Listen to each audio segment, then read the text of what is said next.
What's up, guys? It's June. It's June 2nd. We're halfway through the year. Crazy. It feels like this year's been flying. It's been a good year. I'm glad to have met a lot of you.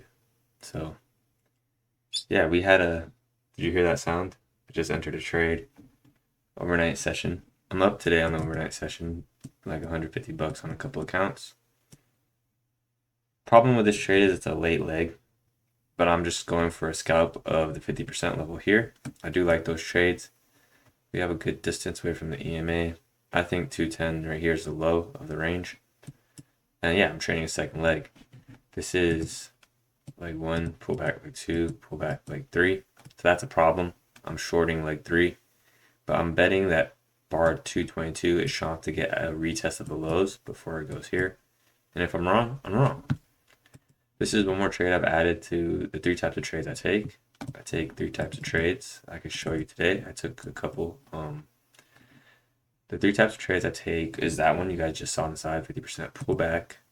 Then I take trades like this, so bars that make 1R very quickly. I put a limit order here. Here's an actual trade I took. Low of 39 is the spike, and then right here is the breakout. I got filled right there and exited right around here. That's one. 50% is 2. And then the third one is very similar to this one I just showed, but it's with an opposite bar. So let me see if I can find one. I haven't taken one in a long time. Oh, you know what? There was one. This trade. Oh, wait a minute. Oh, because I traded NASDAQ, it looked a little different. That's the trade right there. So see how 39 is kind of like the high of the range and the low right here. It's 1 bar. The bears I get short here are going to put their stop right above here. And then when that happens, bar 41 took them out. So this is a support resistance flip. So when the market, and it made 1R. That's how I measure momentum, is how quickly it makes 1R. And bulls that bought above here made 1R pretty quickly. So bears are trapped. They're going to try and short higher. When it comes back to their break-even price, they're going to buy back shorts. And that's where I'm buying back. So I'm buying into the break-even bears. And then the bulls are looking for a second leg. Leg 1, pull back with 2. Every trade I take is based off second legs. And yeah, I'm still learning how to measure momentum, but it's been working out kind of nicely. Again, momentum changes depending on what leg count we're in. So I kind of said right here, this is not the best trade because we're in the third leg. But from just these couple bars, I think there's enough momentum to retest the low. Bar 223 is stalling out. Not seeing through too much drawdown, but we'll see what happens. I'll keep you guys updated. As always, I want to give a quick shout out to the members and subscribers. I appreciate you guys tuning in. It's been a good year. I like talking to you guys. I like meeting you guys. It's fun. A lot of you are messaging me questions and insights you have throughout the trading day. And, we're all getting better together. So I appreciate that. Weekly chart, daily chart. Weekly chart's bouncing off the EMA. This is the same EMA. This is the daily EMA plotted on the weekly. This is the daily EMA plotted on the daily. I'm just looking at this trade. I might just hit out because this bar is getting followed through. I don't like it. Depending how this bar closes, I might just hit out. Just getting short in the third leg. Anyways, weekly chart. Weekly chart, we're bouncing off the EMA. We're trading around the highs of last week. This is last week's bar. We're kind of trading more in the middle. So trading range behavior. Looking for the bulls want to break out of this triangle here.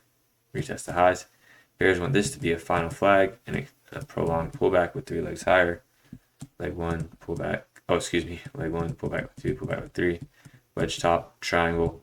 They're looking at this like a flag and they want to break down and retest the lows. Kind of like what I'm looking for in my trade to the right here. Price action is fractal, so it works on smaller time frame, works on higher time frames, but obviously the bars here will take weeks to get down. Or maybe the market collapses. I don't know. That's the bear case. Bull case, they want to break out, retest of this high and break it, and then a new high. Daily chart. Daily chart looks cool. We are going sideways. We're starting to contract. Here's a triangle, 5 pushes. Leg 1, pull back leg 2, pull back leg 3, and now we're going sideways. The range is shrinking, so it's becoming breakout mode. It's a contracting triangle. Triangles are tough to trade for breakout traders because I think yesterday was an expanding triangle. Yesterday was an expanding triangle, so you look to short a new low. If you don't scalp out, it's reversing. Then you look to buy a new high. You don't scalp out, it reverses again. And then for a contracting triangle, you try and you're waiting for the breakout. Okay, it fails, then you wait for here. We never make a new high. Then you think you're gonna get short, then we make it. Then it rallies, then you go look for a route, look for a long, and it's just short again. I should have done it on this chart. So triangles are definitely hard, but nonetheless, it's a trading range, type of a trading range, and we're looking to break pairs or bulls are looking to break out. Bulls have more than 20 bars above the EMA, but they've touched the EMA already, so momentum could be dying because they touched the EMA and were not able to make a new high. They actually had a bad close at the recent high, being this bar here a few days ago. If you have a strong rally like this, you want that first touch to lead to at least the recent high and the new high. They got the minimum, but they got a bad close. There was more sellers, range bound price action, third leg behavior. All right, let's get into this. I think today was this whole week's news intense, news heavy. So just be cautious if you're trading around the news times. 7 a.m. PST. That's 10 a.m. Eastern, and I think Powell speaks tomorrow. I don't know. I'll have to check again. But anyways, bar 1, we have a gap down, big rally into the EMA, follow through with bar 2. Problem with this is we were in a trading range since yesterday, and yesterday we ended up trading range highs with selling pressure. We have a gap down. We have a lot of legs. That's a hard count. Gap down, testing right around here. Ends up being more buyers, and we rally for 2 bars. This becomes climactic. How do I know we're in a trading range? Well, it's the market cycle. Leg 1, pull back leg 2, pull back leg 3. Any leg past leg 2 trading range behavior. And in trading ranges, gaps get closed. So there's a lot of gaps here, here, here. They all got closed. We have a gap down, trading range behavior. It gets closed. Follow through with bar 2. Bad follow through with bar 3. Now there's a gap from here to here, and that gets closed on the way down 3, 4, 5. Bar 4, big bull bar closing on, big bear bar closing on slow. Bar 5, 4, 5. Another bear bar closing on slow, creating a gap. It takes 3 bars to make a gap, and that shows that bulls are trapped.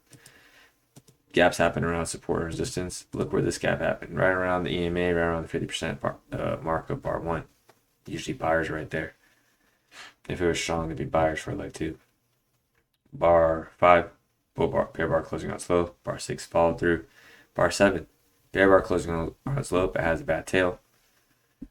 There are more buyers. We rallied to right around the start of 43 yesterday, and then we rallied for the rest of the day actually. So you could say leg 1, pull back leg 2. I got trapped on NASDAQ right around here. We were close to the EMA, so I thought there would be more sellers at the EMA with this leg down, but then it stopped me out. I'll show you guys at the end, actually. Bar 8, bull bar closing on its high. Bar 9, follow through. And bar 10, follow through. 3 bull bars, trying to get a second leg down. Sometimes when a move doesn't get a second leg, that can be a hint. So what I mean by that is this leg didn't get a second leg down. Not a visible second leg. It got a fractal second leg. Leg 1, pull back leg 2, pull back 3, pull back leg 4. But from a visible perspective, it did not. The visible is just the leg we were looking at on the time frame. So on the 5-minute chart, we can't visibly see a pullback and a leg 2. We can like this, leg 1, pull back leg 2, second leg trap, trade range behavior. Big breakout bar, bar 11, follow through 12 and 13. Now we have some bull gaps. And if we're still in trade range, these gaps are going to get closed.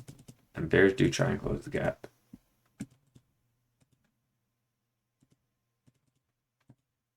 That's not a gap, that's a negative gap. Bears try and close the gap. 14, big bear bar, testing the midpoint of 12, testing the EMA, and it rallies for a few more legs. Leg 1, pull back with 2, pull back with 3. Leg 1, pull back with 2, pull back with 3. I actually caught that. I caught that on NASDAQ. I took a loss on the short and made it back on the long, and I scalped along. All right, I'm just gonna hit out of this trade because it's just not acting right.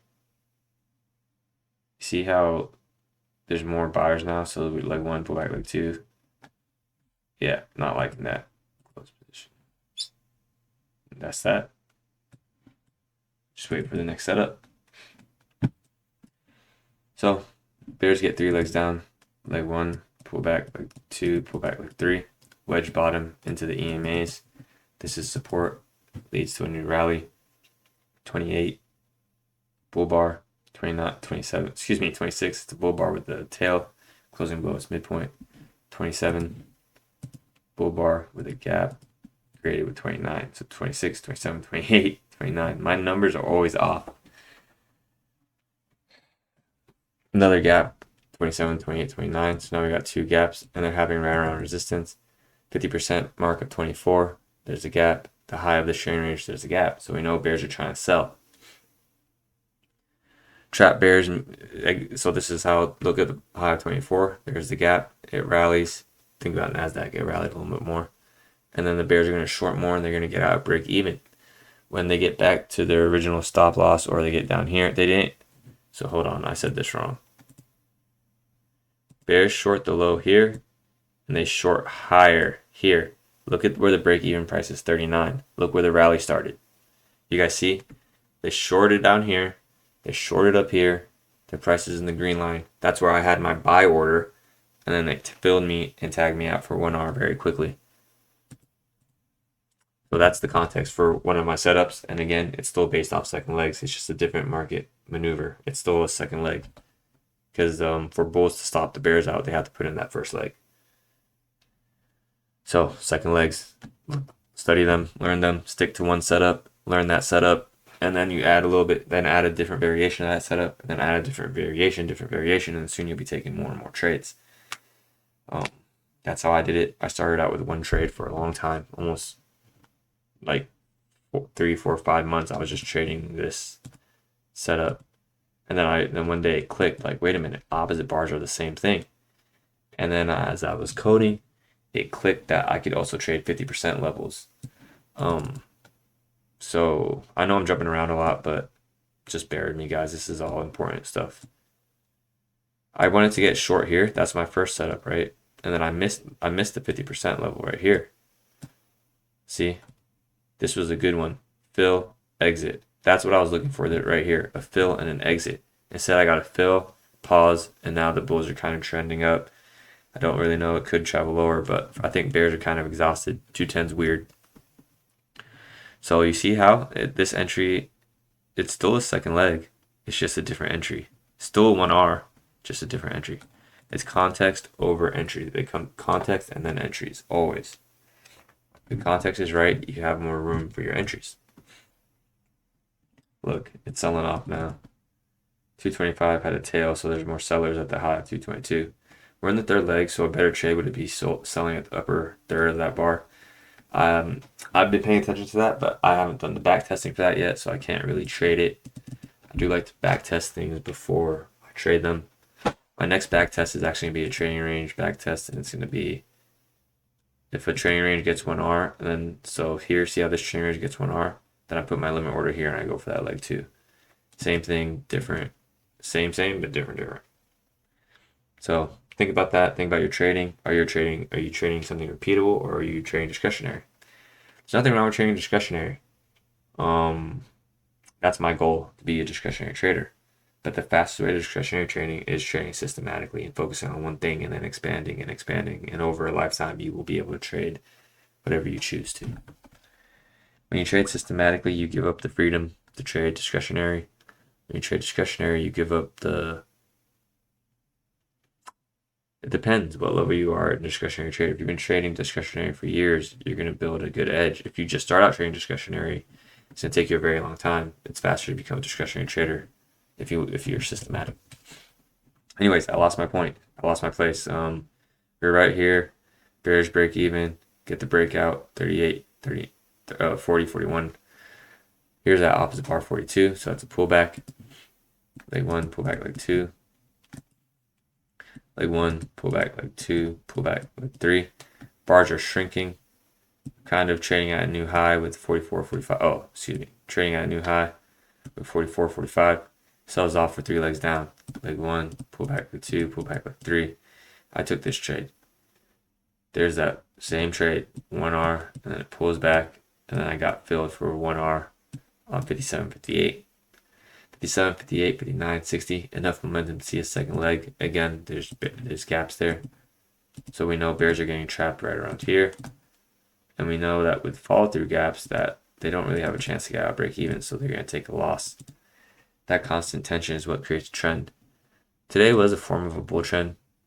This bear leg's damaging, but it was a broad bull channel. So bears were making money at new highs. Look, new high, sold off. Or here, new high, sold off. New high, sold off. New high, sold off. New high, different context. Now the overnight session is pulling back. Enough momentum, 57 through 60. Starts to go sideways, and they get that second leg. Leg 1, pull back leg 2, pull back leg 3. Bar 70 is big, it's climactic, and it creates a gap. And then look what happens on 72, 73, 74. That gap closed. That gap gets closed. Sideways price action into the EMA. We have lots of bars above the EMA. First touch 77, and it ends with a rally creating a gap. This gap here we end up getting a gap down, I think. Yeah, so this gap gets closed, and now bears are selling off. Look at that. I doubted my edge. It took a little bit longer to play out. Third legs get a delayed second leg. Trading ranges get a delayed second leg, which usually happens in the third leg. So if this goes to down here, that trade would have been good. I scratched it out. It was a $20 trade. P&L is looking nice today. I'm up 120 on 2 PA accounts, and trading a little bit bigger on the eval accounts. So doing all right. I've been working on this code like pretty much day and night. Any moment I get free time, I'm working on the code. I thought I cracked the code this weekend, but when I forward tested it today during the live markets, the code was way too big. There's too many lines. I had way too many conditions again. So right now I'm working on some pullback system or a trend following system with the EMA crossover. Let me know if you guys have some questions. Let me know how you guys did today. Hope you guys did good. It's starting to heat up out here in the Bay Area. The heat always kills me. So hope you guys have a good one. If you learned something, share the show. Don't be a hoe. And I will talk to you guys tomorrow. Again, it's a news heavy week, so check the news before you trade. And yeah, I'm just looking at this trade go straight to my target. That's okay. I trade a system, and a new trade will come around. At this point in time, I closed out around the high of 225 because I look like a rally. We'll see what happens. It could still rally. Right now, it's just it is starting to sell off. My target was down here. I'll just give it I'll give it like an hour or two and take another trade. I'm gonna eat soon. So you guys have a good one. I'll talk to you tomorrow. Thank you for your support. Bye.